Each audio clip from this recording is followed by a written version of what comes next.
Well, today we seem to have come through this job halfway through. Quotagious David kindly gave me a broken Moonraker Minor and no display. It's powering up, but there's no synthesis taking place and there's no display. The service manual, the bit of circuit we've got shows there should be an IC there, but when you actually open the setup, there is a module which looks to me like a PIC chip driving a Motorola general purpose synthesizer, probably to replicate that chip. It's possible that they'd got all these radios to a stage and then the chip supply dried up, so they built a module. Now I've got one of these which I bought from new, and it's just like this, and we've done a video on it before, but that radio is currently in storage. So I thought, well, as a quick test, I'll just buy another set off eBay. So I have, and here it is. We've got another Moonraker Minor, and it's in nice condition and allegedly working. So this is the last of the 2781 sets, 40 channel only. Know about 1998, 1999. So I started doing a video on this, which may or may not happen, and I've got to that point. So I bought this other set, opens it up, and hey presto, it's a different innards. So that is the same as our previously looked at sample. This is different. So this has been reworked out, and it now has a general purpose Motorola synthesizer chip, and then it is controlled by a PIC chip underneath, and we've got more surface mount parts going on, so it's clearly a later version, whereas we don't have surface mount parts on the normal version, what I'm going to call the normal version. So apart from that, it's the same kind of thing. We've got AM somewhere inside the radio.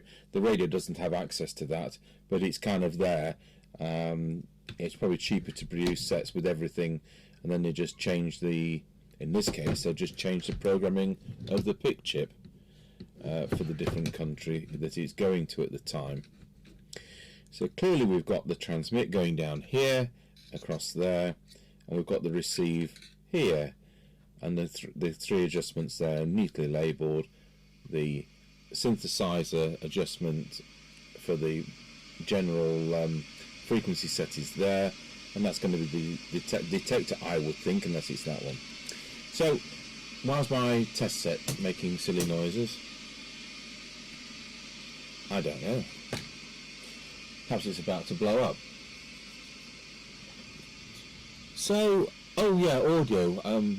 Since the last video, there were some moans that we'd got to hum, and I said, well, we haven't got the cables for the preamp. We've now got the cables for the preamp, and now I'm hoping that it's right, because this wonderful video mixer, which recognises the formats that YouTube's looking for, whereas our expensive studio one doesn't, and people then moan of a crummy picture despite very expensive cameras.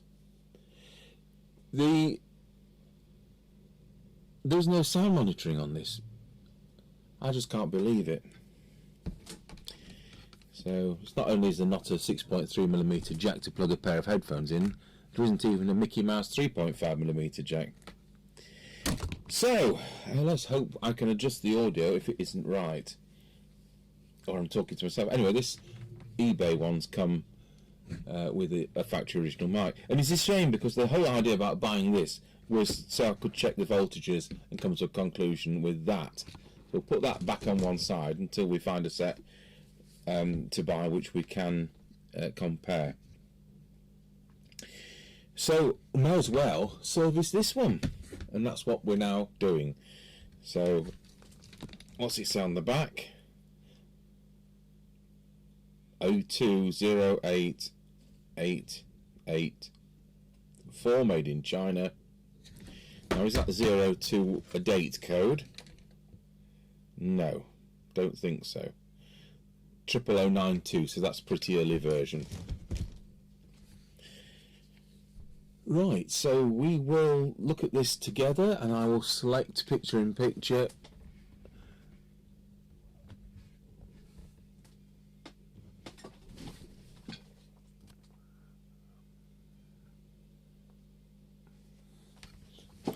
And you get a crummy little picture in picture on this.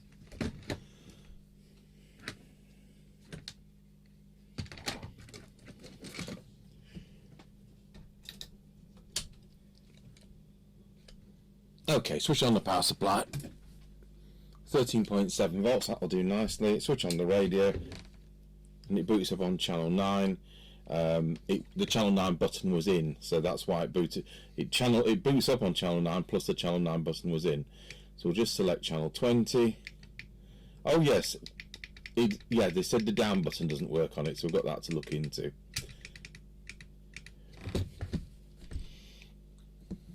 Because I'd have to give them bad feedback if the down button worked when they promised me it didn't.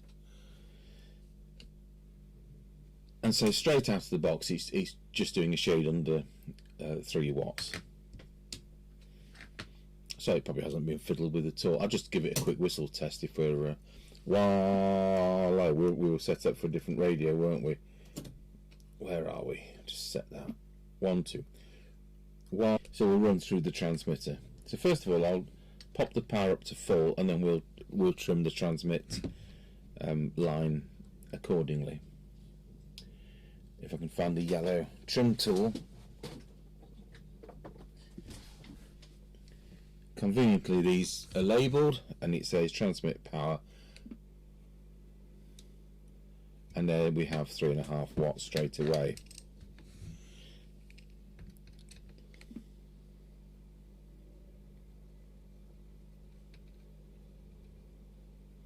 That's peak. That's peak.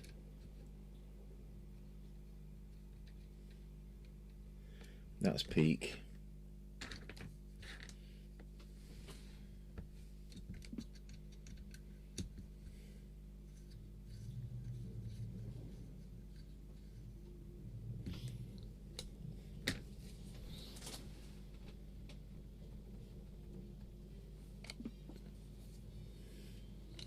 So 3.5 watts it is.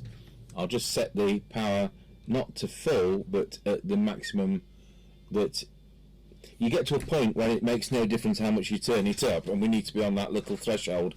So we don't have to be thrashing it. And I've dropped the tool on the floor. So just pop that down. So what we're drawing, 1.21 amps.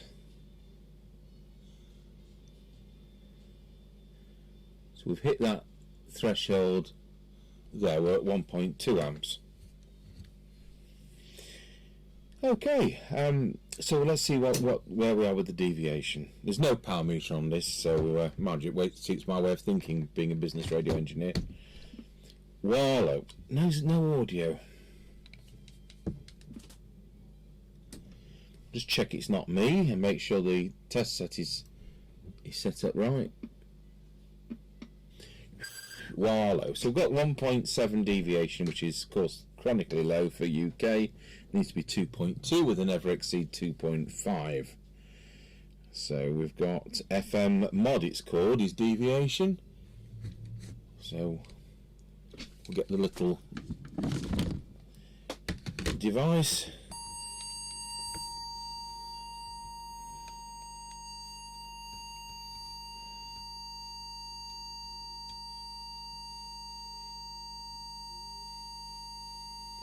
About there. Wallow. 1, 2. That's slightly over the top.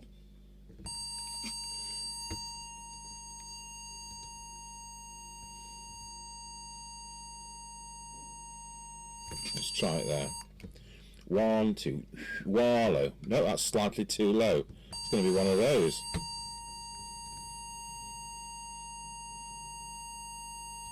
Let's try it there. 1, 2, 1, 2, that's right. Good.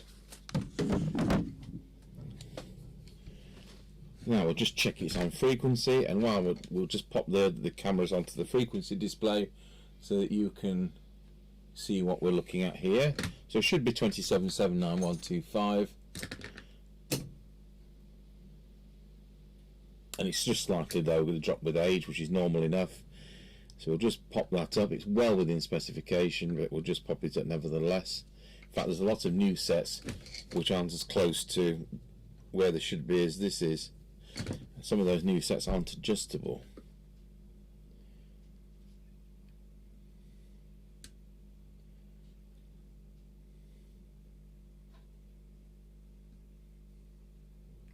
That's a bit closer.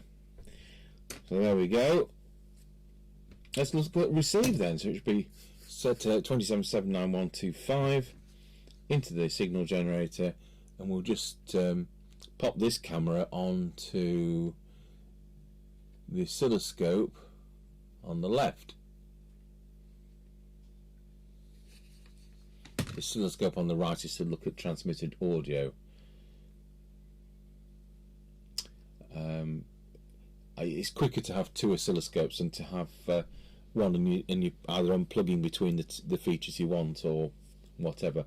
We only need 10 meg scopes. We're only looking at audio, so we don't need dual singing or dancing ones.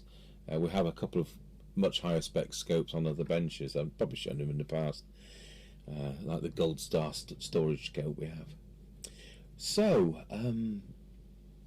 2779125. We'll just get on the frequency counter.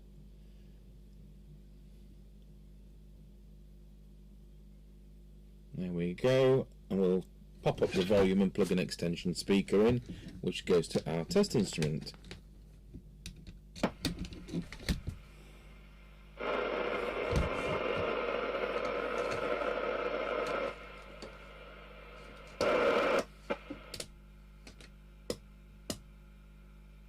Oh.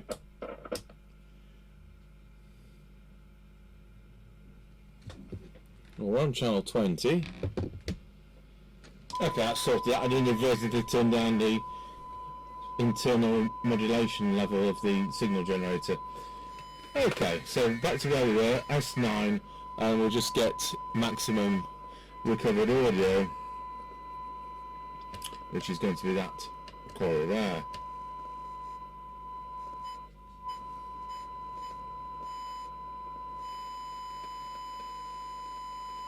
Because it's a slight improvement, I don't know whether that affects it. Okay, so we knocked down the signal generator, and we move this camera onto the sine lav meter.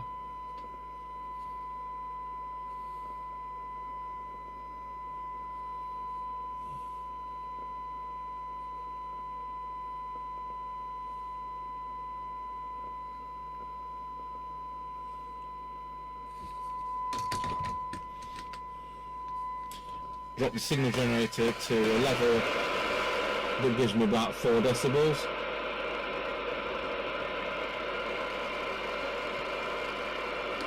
That's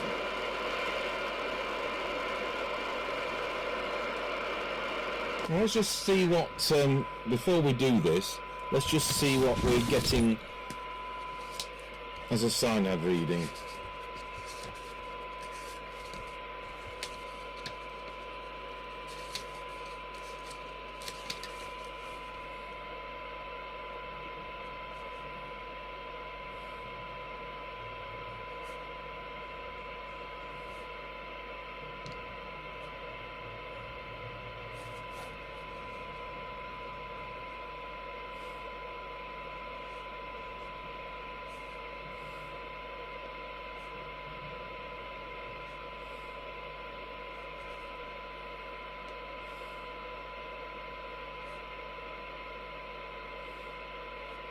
So we'll do before and afters on this.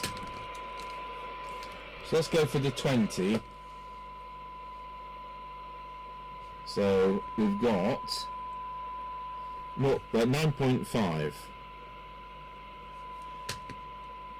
So now we'll look for 12.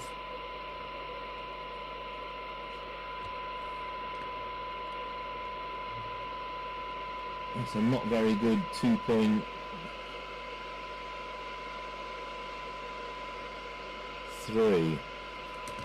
and 10.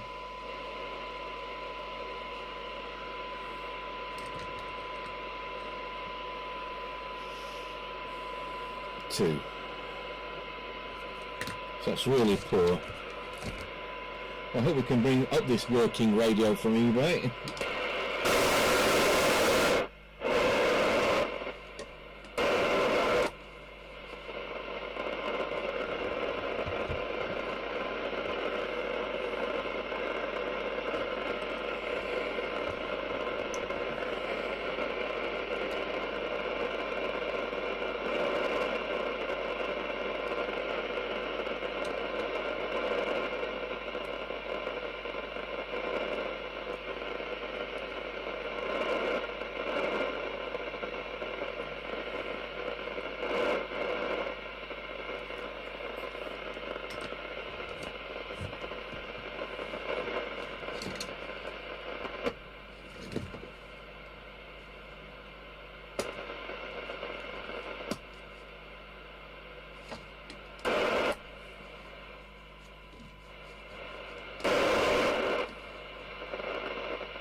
Right, have another go.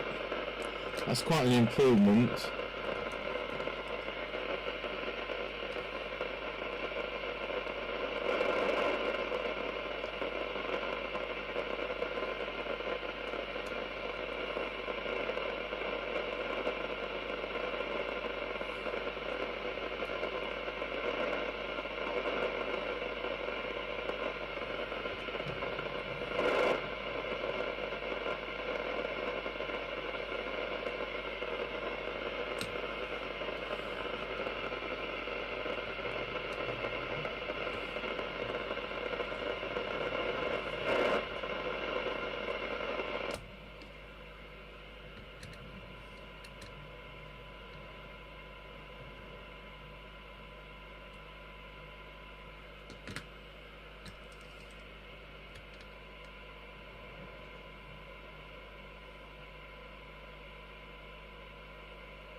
I mean, it's clear they don't have time at the factory to be as meticulous as this. Once it passes a minimum acceptable, then the set goes. Well, I reckon that's as good as we're going to get. So let's get a reading now. Ah. Well, at least I can hear 0.21 microvolt.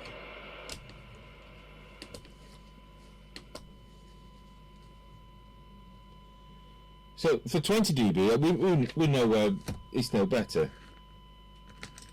It doesn't go that fully quiet. I think it's 0.79. But we have got a huge improvement there.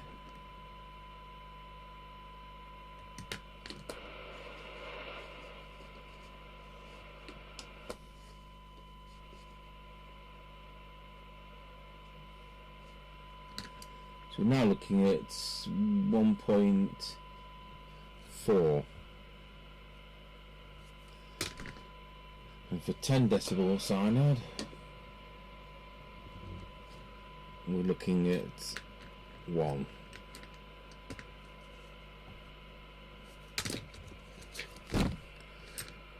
So it's certainly nothing to write home about. It's a damn sight better than 2.3 microvolts. I'm going to go through this once again, just see if we can get that little bit of an extra out of it. It would be nicer. We're not going to do very well on the on our little range test. I'll pause the camera while I do that. Okay, I also sorted that down switch up. Down switch up, down switch out. So we've got up and down now.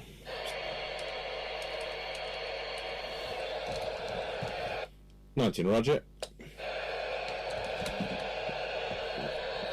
The only danger with this being so basic is there isn't even a TX light, so with no meter and no TX light, you think, is the thing working? Luckily this power supply's got an ammeter on it. Oh yeah, it's working.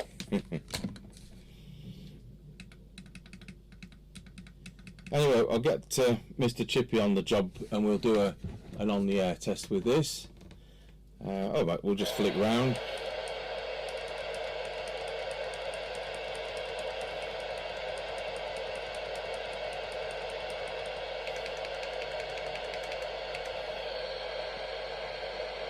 Nice and silent. I did just hear somebody, but of course as soon as the camera's on record, yeah, there's somebody. It's just hovering the squelch. There you are, you got somebody. They're probably about 35 miles away. Right, so that was the unexpected Moonraker little service job, and it hasn't helped us fix our poorly one at all. There you go. Thank you for watching.